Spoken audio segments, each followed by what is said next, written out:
এবং আপনারা আগে থেকেই ঘোষণা পেয়েছেন প্রত্যেক আলোচকের জন্য নির্দিষ্ট একটি বিষয় এবং সময় নির্ধারিত। আজকে আমার যে আলোচ্য বিষয় দেওয়া হয়েছে মতভেদ এবং সমাধান। মতভেদ কেন হয় এবং সমাধান কিভাবে আমরা করতে পারি, অতীব গুরুত্বপূর্ণ একটি আলোচ্য বিষয় বর্তমান প্রেক্ষাপটকে সামনে রেখে। কেননা মতভেদ পৃথিবীতে নেই এমন কোনো বস্তু বা এমন কোনো জিনিস নেই যেখানে মতভেদ নেই, বা মতভেদহীন একটা সাবজেক্টের নাম বলতে পারবেন কেউ যেখানে মতভেদ নেই? বলতে পারবেন?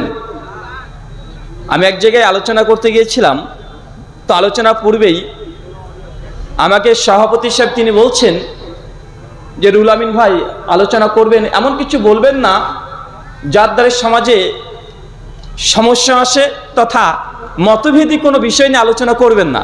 আমি অবাক। আমি তাকে বললাম, ভাইজান আমার জানা মতে দুনিয়াতে মতভেদ নেই এমন কোনো জিনিস আমার জানা নেই। কোথায় মতভেদ নেই? সব জায়গাতে মতভেদ আছে। এমনকি গোটা বিশ্ব জগৎ, এই যে সৃষ্টি জগৎ আমরা দেখতে পাচ্ছি, সমস্ত কিছু দেখতে পাচ্ছি, এই সৃষ্টি জগতের একজন স্রষ্টা আছে না নেই, বা এটা নিয়ে মতভেদ আছে না নাই? যারা অ্যাথিস্ট আছে, নাস্তিক, অ্যাগনস্টিক, তারা বলছে যে সৃষ্টি জগৎ তো এটা আছে, এটা দেখতে পাচ্ছি, কিন্তু এর পেছনে যখন স্রষ্টা আছে বা ঈশ্বর আছে বা ক্রিয়েটর গড আছে, আমরা এই স্রষ্টাকে বিশ্বাস করি না। তার মানে বোঝা গেল আল্লাহ আছে না নেই এটা নিয়েও মতভেদ আছে। আবার যারা আমরা আল্লাহকে বিশ্বাস করি, স্রষ্টাকে বিশ্বাস করি যে না এই সৃষ্টি জগতের পেছনে অবশ্যই স্রষ্টার থাকাটা এটা 100%, এটা আবশ্যিক। যদি না স্রষ্টা থাকে তো সৃষ্টি কখনো দুনিয়াতে এইভাবে আসতে পারে না। তা আমরা যারা ধার্মিক তাদের মধ্যেও মতভেদ। কেউ বলছে আল্লাহ তথা স্রষ্টা একজন, যারা খ্রিস্টান বলছে যে না একজন ঈশ্বরে তো গোটা সৃষ্টি জগৎকে রচনা করা সম্ভব নয়, তো ঈশ্বর কমপক্ষে 3 জন, পিতা, পুত্র, পবিত্র আত্মা। আছে না নাই? কথা বলেন, আছে না নাই? আছে। অপরদিকে যারা হিন্দু দাদারা আছে তারা কেউ বলছে ঈশ্বর 33 কোটি, বা আছে না নাই? তার মানে বোঝা গেল যে গোটা সৃষ্টি জগতের স্রষ্টা তিনি আসলে প্রথমে আছেন না নাই এটা নিয়ে মতভেদ। আর যারা বলছেন আছে তাদের মধ্যে অনেকগুলো মতভেদ। কেউ বলছে একজন, কেউ বলছে 3 জন, কেউ বলছে 33 কোটি। আমরা সব জায়গাতে করে থাকি। তবে মতভেদ কেন হয় এবং মতভেদ 2 দিক থেকে আলোচনা করা সম্ভব।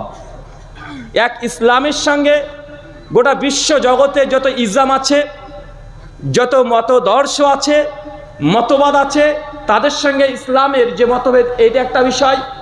আর আরেকটা অংশ হচ্ছে ইসলামের মধ্যে নিজেদের মতভেদ, বা আছে না নাই? আছে না ভাইজান? নিজেদের মধ্যে নিজেদের মতভেদ আছে না নাই?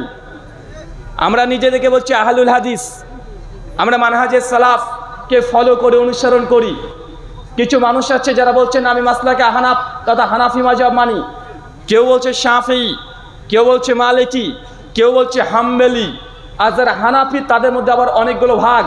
কেউ বলছে আমরা দেওবন্দি, কেউ বলছে বেরলভি, কেউ বলছে এগুলো মানে ভাগের পর ভাগ আমরা দেখতে পাচ্ছি। মানে মতভেদ এটা আমরা বাস্তব জীবনে আমরা দেখতে পাচ্ছি যে মতভেদ এটা আছে।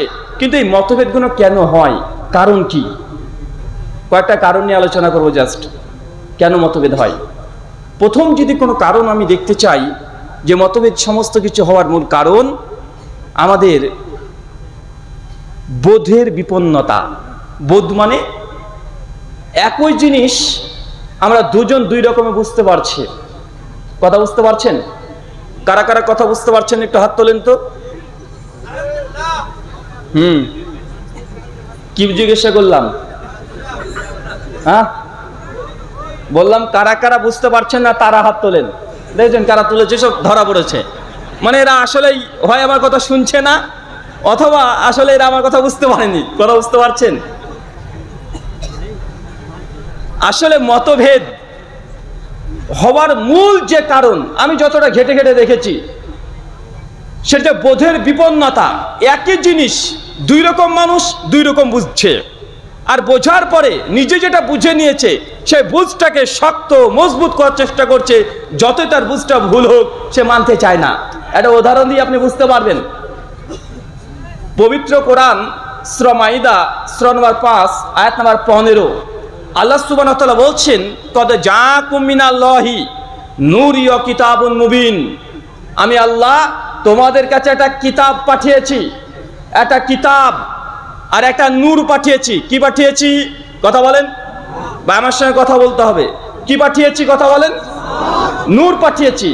এই নূরের তাফসীর করতে গিয়ে ইমাজউদ্দিন ইবনে কাসির রাহিমাহুল্লাহ, জন্ম 701 হিজরি, মৃত্যুবরণ করছে 774 হিজরি। ইবনে কাসিরের মধ্যে আয়াতের ব্যাখ্যা করতে গিয়ে ইবনে কাসির রাহিমাহুল্লাহ তিনি বলছেন, এই নূর ইয়ানি মুহাম্মদুর রাসূলুল্লাহ সাল্লাল্লাহু আলাইহি ওয়াসাল্লাম। এবং অধিকাংশ তাফসীর যারা মুফাসসির আছে এবং অথেন্টিক, তারা সকলে বলছে এই নূরের অনেকগুলো অর্থ। কেউ বলেছে ইসলামকে নূর, কেউ বলেছে নবী মুহাম্মদ আরবি তিনি হচ্ছেন নূর, কেউ বলছে কোরআন মাজিদ এটাও নূর।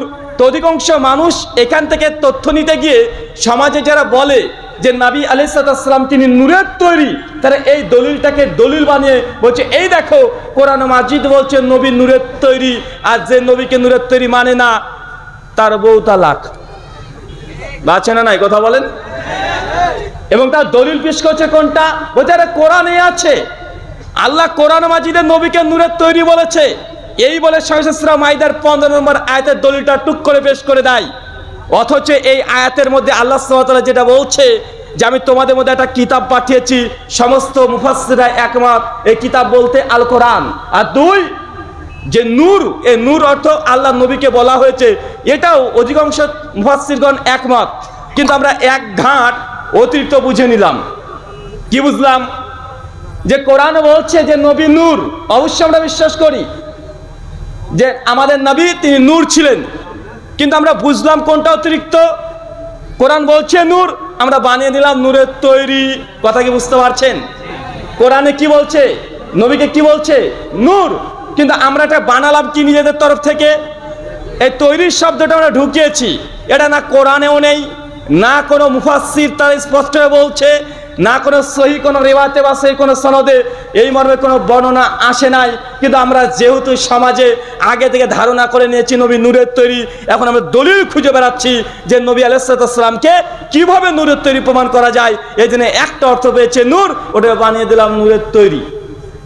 এই যে বোধের বিপন্নতা, একই দলিলকে নিজের মতো আমরা ব্যাখ্যা করছি। অনেক মানুষ এসে দেখবেন, যখন আপনি বলবেন যে ভাইজান যে দেখেন আসলে বাবা মারা গেছে, আপনি যে এই যে 40 খানা করছেন, বা বাবা মারা গেছে আপনি যে মিলাদ করছেন, সমাজে মিলাদ উদযাপন করা হচ্ছে, আসলে মিলাদ তো কোরআন হাদিসে নেই। ওরা তো চট করে বলে, কে বলেছে মিলাদ কোরআনে নেই? আরে মিলাদ স্বয়ং আল্লাহ নবীর মিলাদ করেছে, স্বয়ং নবী মুহাম্মদ সাল্লাম নিজেই নিজের মিলাদ করেছে, স্বয়ং সাহাবীরা তারাও মিলাদ করেছে। এই কথা বলে পবিত্র কোরআন সূরা হাজাব সূরা নম্বর 33 আয়াত নম্বর 56 পাঠ করছে, ইন্নাল্লাহা ওয়া মালাইকাতাহু ইউসাল্লুনা আলান নবী, ইন্নাল্লাহা ওয়া মালাইকাতাহু ইউসাল্লুনা আলান নবী। ইয়া পাঠ করে বলছে দেখো স্বয়ং আল্লাহ কোরআন মাজিদে নবীর জন্য মিলাদ করেছে। ভাই কথা বুঝতে পারছেন? মানুষ কোরআন মাজিদ থেকে ছোট্ট একটা আয়াতকে পেশ করে নিজের মতো ব্যাখ্যা করা। কোরআন যখন বলছে নবীর প্রতি দুরূদ পেশ করো, এখন কোরআন তো অবশ্যই আছে যে নবীর প্রতি দুরূদ পড়তে হবে, সালাম পড়তে হবে। এখন আমরা হুজুররা তৈরি করলাম যে যেহেতু কোরআন বলছে দুরূদ পড়ার কথা, নবীকে সালাম দেওয়ার কথা, তাই কোরআন হাদিসে যে দুরূদ এবং সালাম আছে এগুলোকে বর্জন করে দিয়ে আমরা নিজেরা তৈরি করলাম বালাগাল উল্লাহ বিকামালিহি। আছে না নাই? ইয়া নবী সালাম আলাইকা, আছে না নাই? মানুষ মনে করছে এগুলোই দুরূদ, আসলে এগুলো দুরূদ না, এটা হুজুরের ফ্যাক্টরিতে তৈরি করা তার নিজস্ব দুরূদ, নিজস্ব কবিতা শরীয়তে ঢুকে দিয়েছে দুরূদ বলে। আর আমরা বাঙালি মানুষ, তো আপনাকে যদি আরবি ভাষাতে যদি একটা গালিগালাজ খিস্তি লিখে যদি 1 পৃষ্ঠা কাগজ দিয়ে দেওয়া হয়, আপনি তুলের সঙ্গে সঙ্গে চুমু দিয়ে পকেটে পুরবেন। কেন?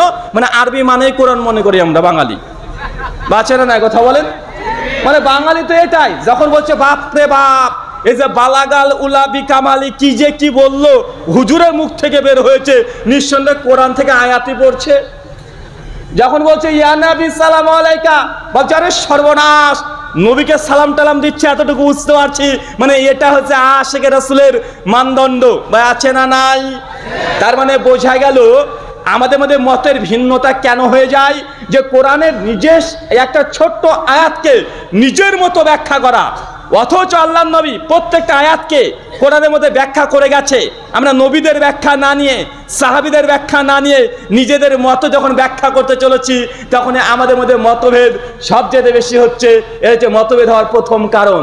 দুই, মতভেদ হওয়ার দ্বিতীয় কারণ হচ্ছে আমরা যখন ধর্ম নিচ্ছি বা ইসলাম মানতে যাচ্ছি, ইসলাম মানতে গিয়ে সোর্স, এখানে মত পার্থক্য আছে না নাই?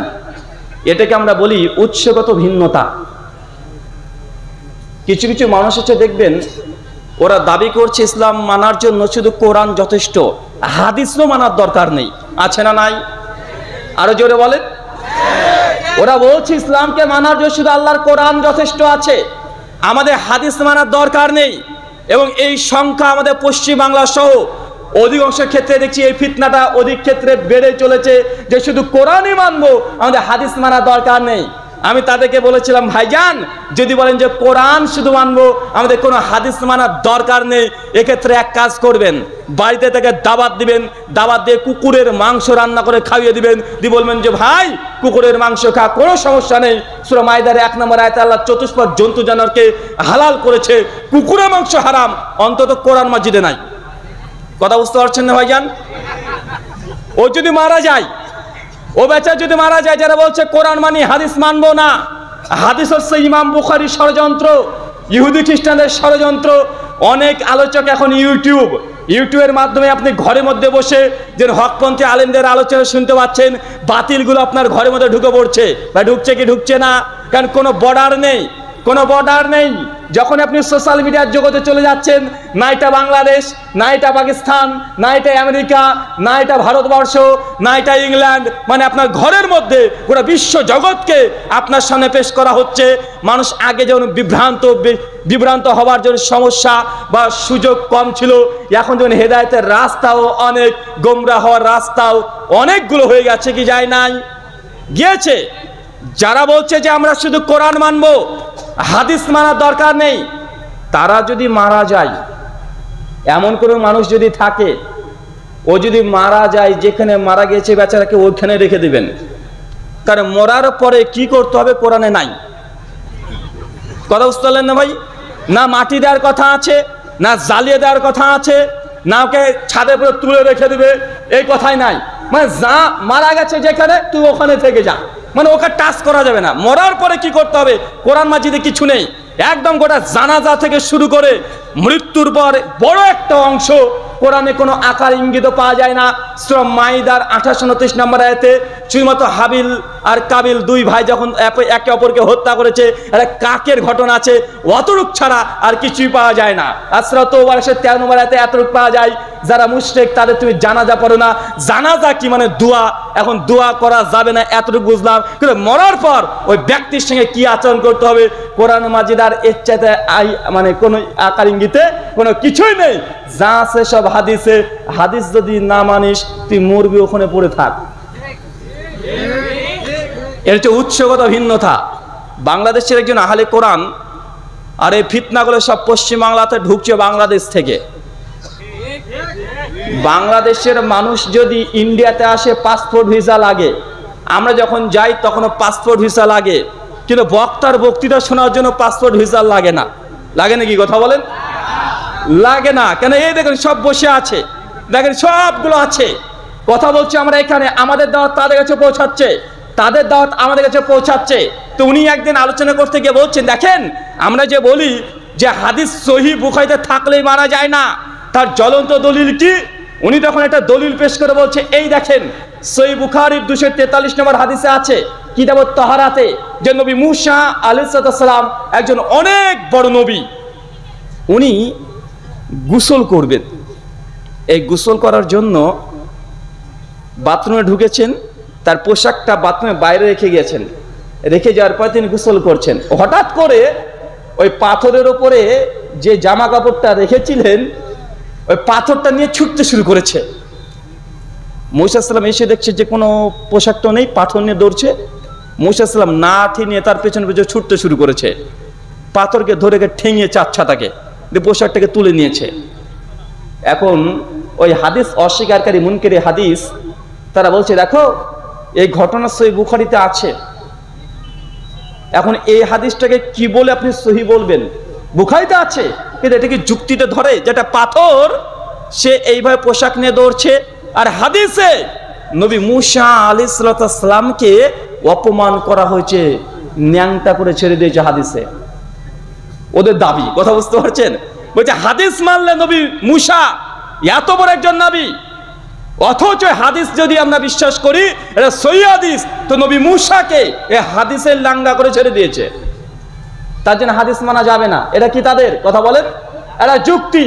আমি তাকে বলছিলাম যে ভাইজান যদি এটা আপনার যুক্তি হয় যে হাদিসে নবী মূসা আলাইহিস সালামকে লাঙ্গা করে একটা ঘটনা পাওয়া যায়, এই জন্য যদি হাদিস যদি জাল হয়ে যায় তো আল্লাহর কোরআনকে কি বলবেন?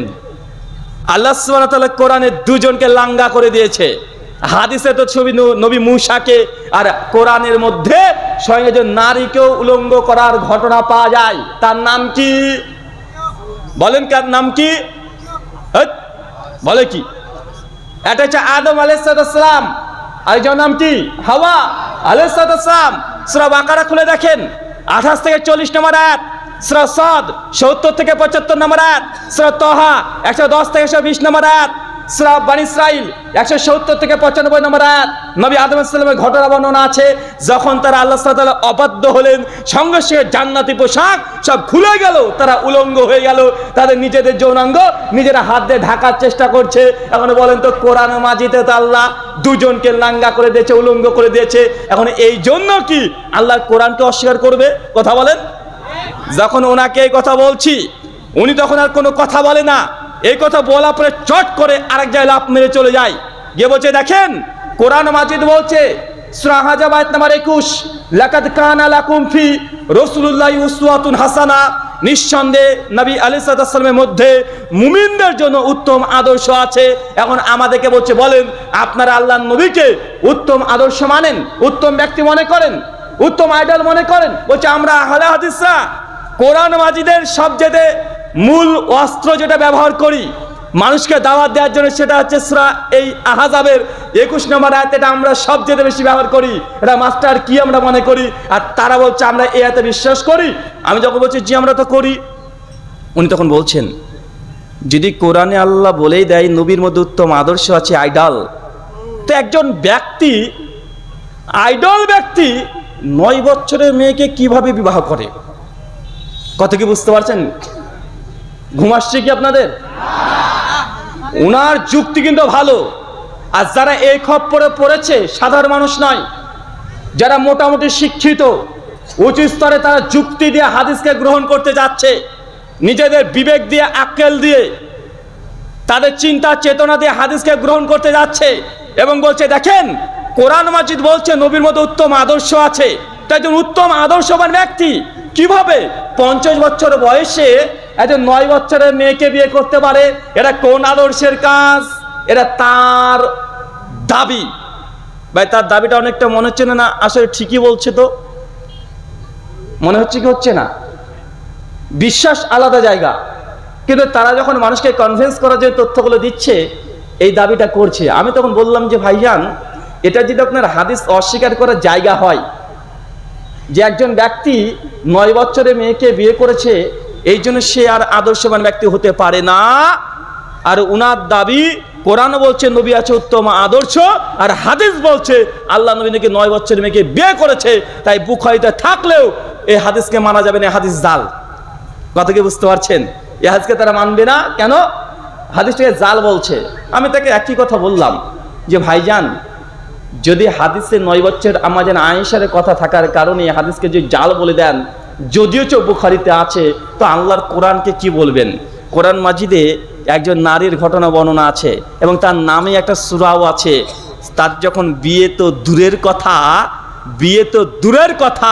বিয়ে না করে কোলে একটা সন্তান নিয়ে চলে এসেছিল, বয়স তখন তারও ছিল 9 থেকে 11-র মধ্যে। তার নাম কি? মারিয়াম আলাইহিস সালাম। এখন বলেন, যদি হাদিস আম্মা আয়েশা 9 বছরে বিয়ে করার কারণে এই হাদিসকে যদি জাল বলতে হয়, তো মারিয়ামের কথা কোরআন মাজিদে আছে, বিয়ে না করে সন্তান নিয়ে চলে আসছে, সে কুমারী, 9 থেকে 11 বছর বয়স, ঐতিহাসিকরা বলছেন। এখন বলেন তো এই কোরআনের আয়াতকে কি তাহলে আপনি যুক্তি দিয়ে জাল বলে উড়িয়ে দিবেন? তার মানে এটা হচ্ছে তাদের যেসব কথা আসলে হাদিসকে রিজেক্ট করার জন্য, হাদিসকে বাতিল করার জন্য যে যুক্তিগুলো দেয়, এই যুক্তিগুলো নিয়ে আলোচনা করতে গেলে একটা আলাদা অংশ চলে যাবে। আমি জাস্ট এতটা বললাম, মুসলিম উম্মার মধ্যে মতভেদ হওয়ার মূল 2 নম্বর কারণ, 2 নম্বর কারণ উৎসগত ভিন্নতা। আমরা বলছি যে আমাদের রাসূল আমাদেরকে 2টো জিনিস ছেড়ে গেছেন, এক কিতাব আল্লাহ, এক সুন্নাতে রাসূলুল্লাহ, এটা আল্লাহর কিতাব কোরআন, আর 2 হাদিস। কিন্তু এক শ্রেণীর মানুষ বলছে যে না, আসলে একটা মানে শুধু কোরআন মানা যাবে, হাদিস মানা যাবে না। কথা বুঝতে পারছেন? এখন বলেন তো, যদি আমরা উৎসই যদি ভিন্ন হয়ে যাই, তাহলে মতভেদ হবে কি হবে না? হবে কি হবে না? অবশ্যই হবে। আবার কিছু কিছু মানুষ বলছে, দেখো ইসলাম মানার জন্য শুধু কোরআন হাদিস যথেষ্ট নয়, কোরআন হাদিস দিয়ে ইসলামকে তুমি বুঝতে পারবে না। ইসলামকে বুঝতে হলে 4টে জিনিস লাগে, 1 কোরআন, 2 হাদিস, 3 ইজমা, 4 নম্বর কিয়াস। এখন বলেন যে ভাইজান মিলাদ করলেন, কিয়াম করলেন, সবে তার হালুয়া রুটি খেলেন, এটা কোরআন হাদিসের কোথায় আছে? উনি নিজেই স্বীকার করে নেবে যে ভাইজান এগুলো কোরআনেও নাই, হাদিসে নাই, এগুলো আছে কি আছে? কিসে আছে? কথা বলেন। ও নিজেরা স্বীকার করে নিচ্ছে যে কোরআনেও নেই, হাদিসে নেই, কিসে আছে? এগুলো ইজমার কিয়াস দ্বারা প্রমাণিত। ভাই বলছে কি বলছে না? তার মানে আপনাকে আমি বারবার বোঝানোর চেষ্টা করছি, এইটা মুসলিম উম্মার মতভেদ হওয়ার মূল কারণ হচ্ছে এইটা, যে আমাদের উৎসগত ভিন্নতা। আল্লাহ নবীর কথাকে আমরা উপেক্ষা করে কেউ বলছে আমরা একটাই আমাদের সোর্স, কেউ বলছেন আমাদের 4টে সোর্স। অথচ আল্লাহ নবী বিদায় হজ্জের ভাষণে, নবীর মৃত্যুর 80 দিন আগে তিনি যে খুতবা ভাষণ দিয়েছিলেন, মিশকাত হাদিস নাম্বার 186-তে পাওয়া যায়। আল্লাহ নবী সাহাবীদেরকে লক্ষ্য করে তিনি বলেছিলেন যে আমি তোমাদের মধ্যে কয়টা জিনিস ছেড়ে যাচ্ছি? তারাকতু ফিকুম আমরাইন, আমি তোমাদের মধ্যে 2টো জিনিস ছেড়ে গেলাম। কয়টা? 2টা। 1 কিতাব আল্লাহ, আল্লাহর কিতাব, আর 2 সুন্নাতে রাসূলুল্লাহ, আল্লাহ নবীর সুন্নাহ। এই 2টো জিনিস আমাদেরকে ছেড়ে গেছে। কিন্তু আমরা বানিয়ে নিয়েছি কেউ 4টে, কেউ বানিয়ে নিয়েছি 8টা। কিছু কিছু মানুষেরা বলছে দেখো শুধু কোরআন হাদিস ইজমা কিয়াস মানলেই হবে না, যদি জান্নাত যেতে চাও এর মধ্যে 4 মাযহাব মানতে হবে। 4 মাযহাব যদি তুমি না মানো তবে তুমি জাহান্নামে যাবে। আবার বলেন ঠিক আছে 4 মাযহাব মেনে নিলাম, আবার এসে আপনাকে আরেকজন দাওয়াত দিয়ে বলবে যে ভাই শুধু 4 মাযহাব নয়, এর সঙ্গে 4 তরিকা আছে, চিশতিয়া, কাদরিয়া, নকশবন্দিয়া, মুজাদ্দিদিয়া, যে কোনো একটা পীরের কাছে বায়াত হতে হবে, যদি না হন আবার আপনি জাহান্নামে চলে যাবেন। ভাই বলছে কি বলছে না? কথা বলেন। তার মানে বোঝা যাচ্ছে মানুষ ইসলাম মানার জন্য যতগুলো পথ পদ্ধতি নিয়েছে, যতগুলোকে তারা ফোকাসিং করছে, এটা নিয়ে আমাদের সমস্যা আছে। এই জন্য আমাদের মতভেদ আরো বেশি হচ্ছে। আমরা অনেকে একটা কথা মনে করি যে ভাই মতভেদ হচ্ছে আমাদের সমাধান করে নিলেই তো হয়।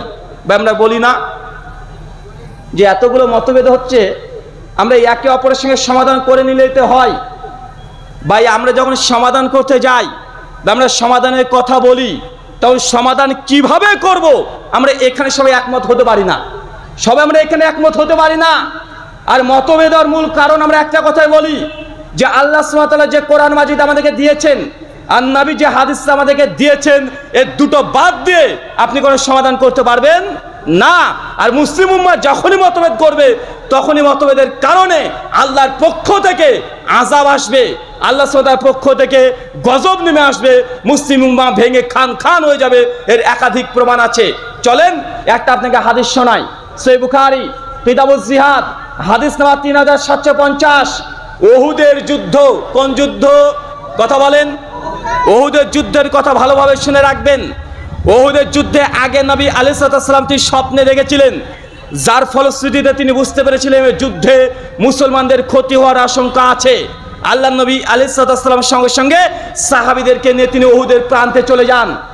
উহুদের প্রান্ত যারা গিয়েছেন, উহুদ পর্বত দেখেছেন, তা দেখবেন উহুদের প্রান্তটা শুধুমাত্র একদিক দিয়ে ঢোকার রাস্তা আছে আর একদিক দিয়ে বের হওয়ার রাস্তা আছে। মানে একদিক দিয়ে ঢুকতে পারবে, একদিক দিয়ে বের হতে পারবে, অন্য কোনো রাস্তা নাই। কথা বুঝতে পারছেন? মানে দুটো গেট, একটা ঢোকার গেট, একটা বের হওয়ার গেট। আল্লাহর নবী যদি স্বপ্নে আগে দেখেছেন উহুদের যুদ্ধে মুসলমানরা হেরে যাওয়ার সম্ভাবনা বেশি, এই জন্য আল্লাহ রণকৌশল চেঞ্জ করে সাহাবীদেরকে নিয়ে চলে গেলেন উহুদের প্রান্তে।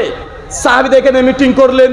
50 জন সাহাবীদেরকে বলছেন আব্দুল্লাহ বিন জুবাইরের নেতৃত্বে দাঁড় করে দিয়ে বলছে তোমরা ওই গিরিপথের ওপরে দাঁড়িয়ে থাকবে। কোথায়? কথা বলেন, কোথায়? ওই গিরিপথের ওপরে তোমরা দাঁড়িয়ে থাকবে। আল্লাহর নবীর সঙ্গে সঙ্গে বলে দিলেন আব্দুল্লাহ বিন জুবাইর সহ এই সাহাবী সহ 50 জন সাহাবীদেরকে যে তোমরা ওই পাহাড়ের ওপরে চতুর্দিকে তীর নিয়ে তোমরা দাঁড়িয়ে থাকবে। যখনই কাফেররা প্রবেশ করবে সেই সময় তোমরা ওপর থেকে তোমরা অ্যাটাক করবে। আর খবরদার, আমি আল্লাহর নবী যতক্ষণ তোমাদেরকে নিচে না ডাকি তোমরা কেউ উপর থেকে নিচে নামবে না। কথা বুঝতে পারছেন? আল্লাহ নবী কোথায় দাঁড় করে দিয়েছেন? একদম পাহাড়ের উপরে। কয়জনকে? 50 জনকে। নবী কি আদেশ করেছেন? যতক্ষণ নবী না ডাকবে ততক্ষণ কেউ যেন নিচে না নামে। এই কথা বলে আল্লাহ রাসূল বলছেন যদি তোমরা দেখো যে মুসলিম উম্মাকে কাফেররা হত্যাযজ্ঞ চালিয়ে দিচ্ছে, তারপর আমি আল্লাহর নবী যতক্ষণ না দেখবো নিচে নামবে না। যদি দেখো আল্লাহ রাসূল তথা আমার স্ত্রীদেরকে কাফেররা ছিনিয়ে নিয়ে চলে যাচ্ছে, তারপরে আমি নবী যতক্ষণ না রাখবো ততক্ষণ নিচে নামবে না। আল্লাহ রাসূল এই আদেশ করে দিয়েছেন। সাহাবীরা 50 জন উপরে দাঁড়িয়ে আছে, তীর নিয়ে একদম রেডি। যখন উহুদের যুদ্ধ চলছে, যুদ্ধের ফলশ্রুতিতে কয়েক ঘন্টার মধ্যে যুদ্ধ করে মুসলিমরা প্রথমে যুদ্ধে জিতে যায়। কাফেররা দুর্বার গতিতে একদম উহুদের প্রান্ত ছেড়ে দিয়ে দৌড়তে উহুদের প্রান্ত ছেড়ে দিয়ে গনিমত সম্পত্তি ফেলে দিয়ে তারা ভেঙে তারা পালিয়ে উল্টো দিকে চলে যাচ্ছে। মুসলিম সাহাবীরা নিচে অপেক্ষা করছেন। দেখছেন কাফের যতগুলো ছিল সবাই দৌড়তে পালিয়ে চলে যায়। সবাই হেরে গেছে। মুসলিমরা খুশিতে আনন্দ চিত্তে তার তাকবীর দেয় আর বিজয়ের পতাকা তারা উত্তোলন করে দিয়েছে যে আমরা উহুদের যুদ্ধ আমরা বিজয় লাভ করেছি। সমস্ত সাহাবী তারা খুশিতে আনন্দিত, সবাই নিজেদের গনিমত করানোর জন্য তারা ছুটে চলেছে। কথা কি বুঝতে পারলেন? এবার উহুদের যুদ্ধ মুসলমানরা জিতে গেছে, কাফেররা পতাকা ফেলে থুয়ে পালিয়ে গেছে, মুসলমানরা পতাকা তুলে দিয়ে পথ করে উঠতে শুরু করে দিয়েছে।